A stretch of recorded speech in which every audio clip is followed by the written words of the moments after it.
All right, Marco, I'm here after you just won your premier event, the 800 here at Grand Slam Track Kingston. Overall, what are the feelings on the weekend? Oh, I feel great. Honestly, the 15 went as expected for me yesterday, and I'm just really glad I was able to come out and do what I do best, and that's run the 800 meters.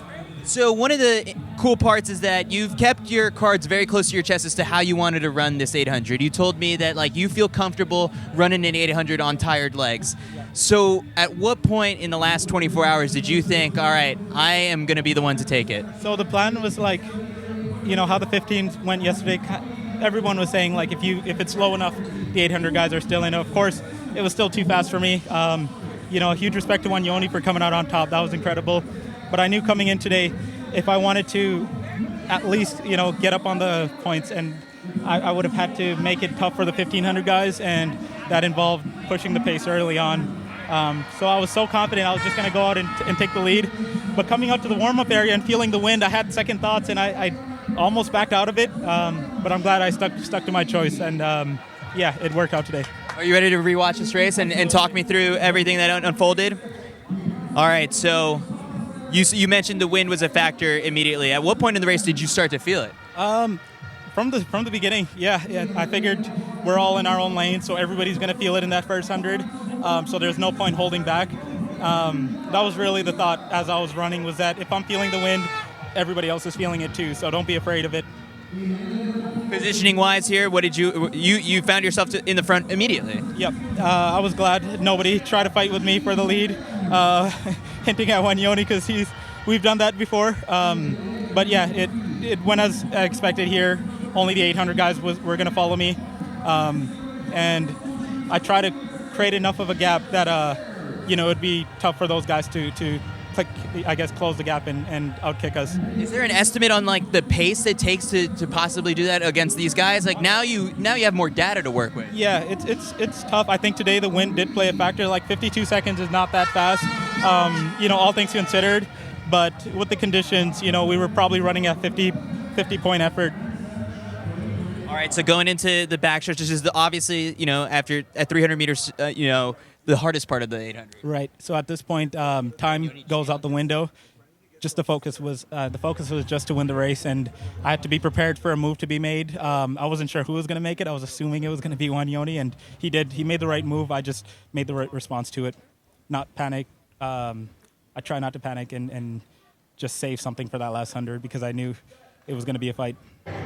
How'd you cover that? That move that he tried to pass. What did you do special there? Just stay relaxed staying relaxed is the biggest key for me. It's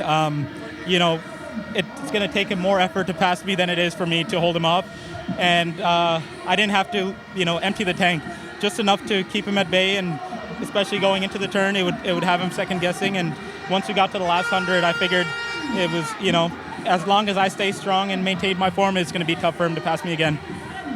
A hard 145. Yeah, it did not feel like it. I thought it was going to be faster, but the time didn't matter today. It was just the win that was the best thing. All right, so overall, next thing is going to be Miami. I mean, different strategies, right? We're going to be able to see a variety of different races across all 4 different slams. Yeah, I'm really excited because I got the first 15 out the way. That was really my biggest concern. I knew the first was not going to be my greatest, and now I know what it feels like. I think it's going to get better and better as we go on, the rest of the slams. And I feel confident getting that win in the first 800. I know I have what it takes to win all the 800s in every slam, and that's going to be my goal for the season. All right. So the 800 guys coming out on top over the 1,500-meter guys. I mean, what kind of a statement does that make about the format of this? Yeah, I think it's just awesome that we're getting this many medalists in one race and guys who don't do their main events. It just shows that we love to compete. We're not afraid of each other. I respect everybody in that field for showing up and giving it their best shot. Josh was a distant last today, but he's learning the event. By the end of the 4 slams, the gap might close. Yeah, I think he's definitely going to come back stronger in the next slam, and especially as we go on the season. I know a lot of people give him kind of just give him hell for what he says, and I still respect him. I think he has to do whatever he has to do to get himself mentally prepared and I know this weekend was not the best for him, but I'm confident he's going to come back stronger. So don't count him out just yet. All right, when Wanyonyi wins the slam, you welcome him back to see him in Philly, in Miami, or LA. Yeah, I'd love competing against Wanyonyi. I'm hoping he comes back. This is every time we step on the track, it's always a special event or a special race. So yeah, I'm hoping he comes back to all the slams if that's possible. I definitely got to get back into 1500. Awesome. Well, congratulations on a big weekend, Marco, and lots of exciting stuff ahead. Yes, sir. Appreciate it.